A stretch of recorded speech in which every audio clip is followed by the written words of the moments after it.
اللہ کے نام سے شروع جو بڑا مہربان و انتہائی رحم والا ہے، اور حضرت محمد مصطفیٰ صلی اللہ علیہ وآلہ وسلم کی ذات بابرکت پر بے شمار لاکھوں کروڑوں درود السلام۔ السلام علیکم ورحمۃ اللہ وبرکاتہ۔ خلیفہ ثانی حضرت عثمان غنی ابن عفان رضی اللہ تعالیٰ عنہ کی شہادت کیسے ہوئی؟ کس بدبخت آدمی نے آپ رضی اللہ عنہ کو شہید کیا تھا؟ بلوائی کون تھے اور انہوں نے 40 دن تک حضرت عثمان ابن عفان رضی اللہ تعالیٰ عنہ کے گھر کا محاصرہ کیوں کیے رکھا؟ حضرت عثمان غنی رضی اللہ تعالیٰ عنہ کے قاتلوں کا عبرتناک انجام کیا ہوا؟ یہی میری آج کی ویڈیو کا موضوع ہے۔ آج میں آپ کو حضرت عثمان غنی رضی اللہ عنہ کی شہادت کی مکمل داستان اور ان کے قاتلوں کا جو عبرتناک انجام ہوا، آج میں آپ کو بتاؤں گی۔ اس ویڈیو میں حضور نبی کریم رؤوف الرحیم صلی اللہ علیہ وآلہ وسلم کے وصال کے بعد خلافت کی ذمہ داری صحابہ کرام رضی اللہ عنہ اجمعین نے سنبھالی۔ پھر جب فتوحات کا دروازہ کھلا تو اسلامی سلطنت عراق، ایران، شام، مصر اور فلسطین تک پھیل گئی۔ لاکھوں لوگ دائرہ اسلام میں داخل ہوئے۔ یہ لوگ مسلم اسلامی فتوحات میں برابر کے شریک تھے، اسی لیے اکثر سوچتے تھے کہ مہاجرین، انصار اور قریش ان پر حکومت کر رہے ہیں اور انہیں حکومت کے کوئی حصہ نہیں ملتا۔ حضرت ابوبکر صدیق رضی اللہ تعالیٰ عنہ کا دور خلافت مختصر تھا اور حضرت عمر فاروق رضی اللہ تعالیٰ عنہ کی جلالی طبیعت سے ہر کوئی ڈرتا تھا۔ اس لیے جب حضرت عثمان غنی رضی اللہ عنہ کا دور خلافت آیا تو آپ کی فطری رحم دلی اور شرافت کی وجہ سے شرپسند لوگوں نے آپ رضی اللہ عنہ پر تنقید کرنا شروع کر دی۔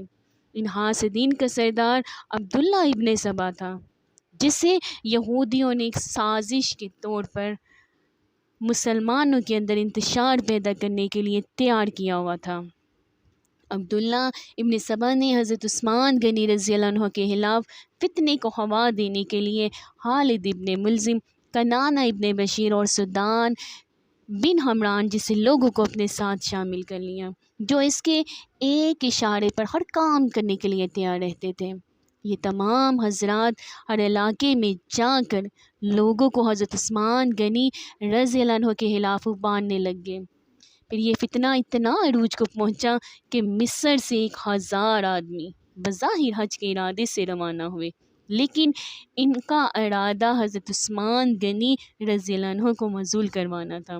راستے میں کوفے سے 1000 اور بصرہ سے 500 آدمی ان میں شامل ہو گئے اور مدینہ منورہ سے بظاہر باہر پڑاؤ کر لیا انہوں نے۔ یہ شرپسند حضرت علی المرتضیٰ رضی اللہ عنہ، حضرت طلحہ اور حضرت زبیر رضی اللہ عنہ تعالیٰ عنہ اجمعین میں سے کسی ایک کو خلیفہ مقرر کرنا چاہتے تھے۔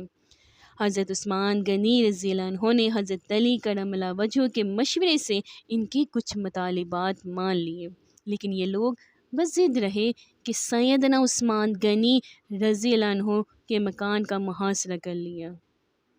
حضرت عثمان غنی رضی اللہ عنہ کے گھر میں شرپسندوں کے خلاف مدافعت کے لیے صحابہ کرام رضی اللہ عنہ اجمعین اور عام مسلمانوں کی خاصی جمعیت موجود تھی۔ انہوں نے حضرت عثمان غنی رضی اللہ عنہ سے ان باغیوں کے خلاف لڑائی کی اجازت طلب کی۔ آپ رضی اللہ عنہ نے فرمایا کہ اگر لڑائی مقصود ہے تو میں اس کی ہرگز اجازت نہیں دوں گا۔ اس وقت میرا سب سے بڑا مددگار وہ ہے جو تلوار نہ اٹھائے۔ باغیوں کے محاصرے کو 40 دن گزر گئے۔ حضرت عثمان ذو النورین رضی اللہ تعالیٰ عنہ کا سامان ہردنوش پہنچانا بھی بہت مشکل تھا۔ ام المومنین حضرت حبیبہ رضی اللہ عنہ کچھ کھانے پینے کی اشیاء لے کر آئیں، مگر باغیوں نے انہیں بھی اندر جانے کی اجازت نہ دی۔ حضرت علی کرم اللہ وجہ الکریم پانی لے کر آئے تو باغیوں نے نیزوں سے پانی کی مشقیں پھاڑ ڈالیں۔ تقریباً 40 دن تک اسی مکان میں قید رکھا اور اس عرصے میں برابر حضرت عثمان غنی رضی اللہ تعالیٰ عنہ روزہ رکھتے رہے۔ ایک رات آپ رضی اللہ عنہ کے حوام میں حضرت محمد صلی اللہ علیہ وآلہ وسلم حضرت ابوبکر صدیق اور حضرت عمر رضی اللہ تعالیٰ عنہ کے ساتھ تشریف لائے اور فرمایا اے عثمان تمہیں بہت بھوک لگی ہے، تم نے 40 دن تک روزہ رکھا۔ اے عثمان روزہ تم ہمارے پاس آ کر کھولو گے، ہم حوض کوثر سے تمہارا روزہ افطار کروائیں گے۔ اے عثمان تم شہید کیے جاؤ گے اور تمہارے خون کا پہلا قطرہ قرآن کی آیت پر گرے گا۔ یہ مبارک خواب حضرت عثمان غنی رضی اللہ تعالیٰ عنہ نے دیکھا۔ حضرت عثمان غنی رضی اللہ عنہ کے دروازے پر حضرت عبداللہ ابن زبیر، حضرت امام حسن مجتبیٰ رضی اللہ تعالیٰ عنہما اور کئی دوسرے افراد پہرا دے رہے تھے۔ باغیوں نے جب حملہ کیا تو ان لوگوں نے مدافعت کی، یہ افراد زخمی ہو گئے۔ باغیوں کے 4 آدمی دیوار پہ لانگ کر اندر داخل ہو گئے۔ کنانہ ابن بشر نے حضرت عثمان غنی رضی اللہ عنہ کی پیشانی مبارک پر لوہے کی لاٹھی اس زور سے ماری کہ پیشانی سے خون بہہ نکلا اور آپ رضی اللہ عنہ زمین پر گر پڑے اور زبان مبارک سے بے ساختہ نکلا بسم اللہ توکلت علی اللہ۔ اس کے ساتھ ہی پیشانی سے خون نکلنے لگا اور داڑھی مبارک خون سے تر ہو گئی، پھر خون کے قطرے گر کر قرآن مجید پر بہنے لگے، یہاں تک کہ یہ خود قرآن مجید کی آیت فَسَيَكْفِيكُهُمُ اللَّهُ وَهُوَ السَّمِيعُ الْعَلِيمُ پر گر کر رک گیا۔ اس کے بعد سدان بن احمد نے تلوار کا وار کیا اور عمر بن الحمق نے سینے پر بیٹھ کر نیزے سے مسلسل کئی وار کیے۔ حضرت عثمان غنی رضی اللہ عنہ کی اہلیہ محترمہ نے تلوار کے وار کو روکنا چاہا تو ان کے ہاتھ مبارک کی 3 انگلیاں کٹ گئی۔ حضرت عثمان غنی روزے کی حالت میں تھے۔ اسی حالت میں حضرت عثمان غنی رضی اللہ عنہ کی روح مبارک کف سے عنصری سے پرواز کر گئی اور آپ حالق حقیقی سے جا ملے، درجہ شہادت پر فائز ہوئے۔ خلیفہ سوم حضرت عثمان غنی رضی اللہ عنہ کی شہادت کا یہ المناک حادثہ جمعے کے دن عصر اور مغرب کے درمیان 18 ذی الحج سن 35 ہجری کو 82 سال کی عمر میں پیش آیا۔ جب مسلمانوں کو حضرت عثمان غنی رضی اللہ تعالیٰ عنہ کی شہادت کی خبر پہنچی تو پورے مدینہ شریف میں کوہرام مچ گیا۔ حضرت سعید بن زید رضی اللہ تعالیٰ عنہ نے ارشاد فرمایا لوگوں مجھے ڈر ہے کہ اس بدعمالی پر کوہ احد پھٹ جائیں اور تم پر گر پڑے۔ حضرت انس رضی اللہ تعالیٰ عنہ نے فرمایا کہ حضرت عثمان غنی رضی اللہ تعالیٰ عنہ جب تک زندہ تھے اللہ کی تلوار نیام میں تھی، ان کی شہادت کے بعد یہ تلوار نیام سے نکلے گی اور قیامت تک کھلی رہے گی۔ حضرت ابن عباس رضی اللہ تعالیٰ عنہ نے ارشاد فرمایا اگر حضرت عثمان غنی رضی اللہ عنہ کا مطالبہ بھی نہ کیا جاتا تو آسمان سے پتھر گرتے۔ شیر خدا حضرت علی کرم اللہ تعالیٰ وجہہ کو جیسے ہی شہادت عثمان کی خبر ملی تو آپ رضی اللہ عنہ نے فرمایا کہ اللہ میں تیرے حضور خون عثمان کی بریت کا اظہار کرتا ہوں۔ امام ابن کثیر نے یہ بھی نقل کیا ہے کہ حضرت علی رضی اللہ تعالیٰ عنہ نے حضرت عثمان غنی رضی اللہ تعالیٰ عنہ کے پاس جا کر ان پر اپنا سر مبارک رکھ دیا اور رونے لگے، حتیٰ کہ لوگوں نے گمان کیا کہ آپ رضی اللہ تعالیٰ عنہ بھی ان سے جا ملے ہیں۔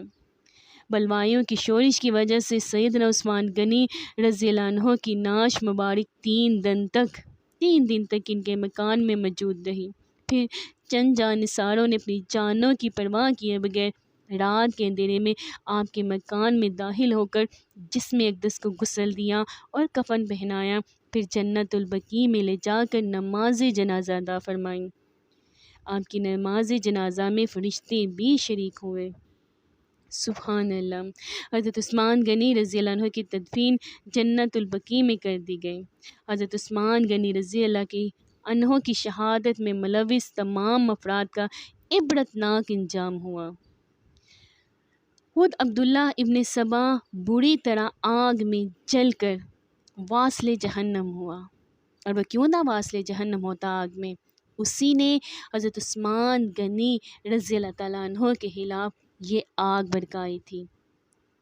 اللہ پاک نے اس کو بھی دنیا میں بھی آگ میں جلوا دیا۔